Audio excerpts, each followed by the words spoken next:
அழகர்கோவில் கள்ளழகர் கோவிலில் ஆடித்தேரோட்டம், பல்லாயிரக்கணக்கான பக்தர்கள் கோவிந்தா கோவிந்தா என கோஷம் முழங்க வடம் பிடித்து இழுத்தனர்.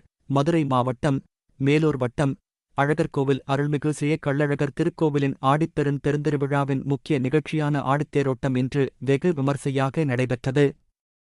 பல்லாயிரக்கணக்கான பக்தர்கள் கோவிந்தா கோவிந்தா என்ற கோஷம் முழங்க திருத்தேரினை வடம் பிடித்து இழுத்தனர். அழகர்கோவில் அருள்மிகு செய்கள்ளழகர் திருக்கோவிலில் நடைபெறும் திருவிழாக்களில் ஆடி மாதம் நடைபெறும் ஆடி பிரமோற்சவ விழா தனி சிறப்புடையது. இந்த ஆடி பெருந்திருவிழா கடந்த 13ஆம் தேதி கொடியேற்றத்துடன் தொடங்கியது. தொடர்ந்து அன்று இரவு அன்ன வாகனத்தில் கள்ளழகர் புறப்பாடு நடைபெற்றது.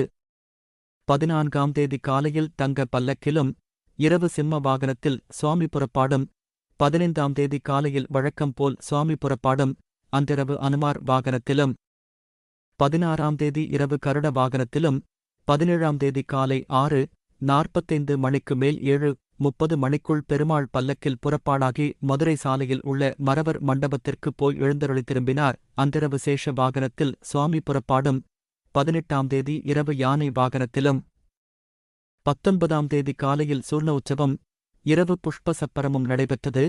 தொடர்ந்து இன்று 20ஆம் தேதி இரவு குதிரை வாகனத்திலும் எழுந்தருள்வார். திருவிழாவின் முக்கிய நிகழ்ச்சியான தேரோட்ட திருவிழா இன்று நடைபெற்றது. இதில் காலை 5:15 மணிக்கு மேல் 5:35 மணிக்குள் தேருக்கு சுவாமி எழுந்தருளினார். பின்னர் இன்று காலை 7:05 மணிக்கு திருத்தேர் புறப்பட்டது.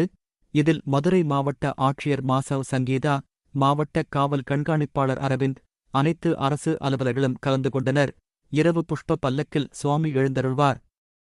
மேலும் தொடர்ந்து அழகர்கோவில் கள்ளழகர் கோவிலில் உள்ள 18ஆம் படி கருப்பணசாமி கோவிலில் ஒவ்வொரு ஆண்டும் ஆடித்தேரோட்டம் முடிந்த பிறகு ஆடி பௌர்ணமி நிறைநாளன்று மாலையில் திருக்கதவுகள் திறக்கப்பட்டு படிப்பூஜைகள் செய்து தீபாராதனைகள் காண்பித்து சந்தனம் சாத்துதல் நிகழ்ச்சி நடைபெறும்.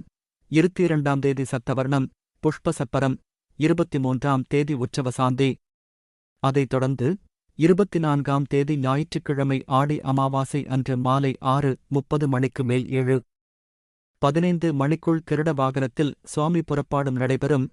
தேரோட்ட பாதுகாப்பு பணியில் மாவட்ட காவல் கண்காணிப்பாளர் தலைமையில் பல்வேறு மாவட்டங்களில் இருந்து 1000த்திற்கும் மேற்பட்ட போலீசார் பாதுகாப்பு பணியில் ஈடுபட்டனர்.